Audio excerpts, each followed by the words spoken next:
সুপ্রিয় দর্শক, ভাজা মাছ, এই যে পানি দেখতে পাচ্ছেন, এই যে পানি দেখতে পাচ্ছেন, এখান থেকে ওই যে জাল দিয়ে টানা, হ্যাঁ জাল দিয়ে মাছ মারা, ওই যে তুলতেছে মাছ, ওই যে আরো একটু জুম করে দেখায়। আচ্ছা, দেখতে পাচ্ছেন ওখান থেকে মাছ মারা। এই যে সেই দেশি কই মাছ, একদম ছোট সাইজের দেশি কই মাছ ভাজা, এটা অনেক টেস্ট। দেখেন,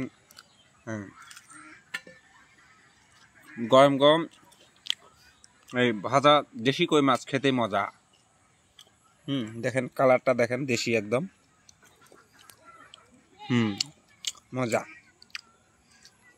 গ্রামে আসলে এই আনন্দটাই পাওয়া যায়।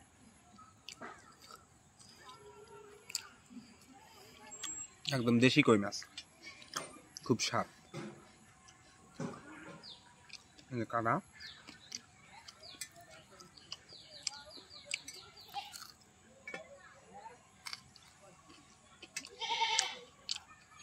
স্বাদটা আসলে বলে বোঝানো যাবে না, যারা খেয়েছেন তারাই জানেন। দেশি কই মাছ ভাজা খেয়ে দেখবেন, অনেক মজা।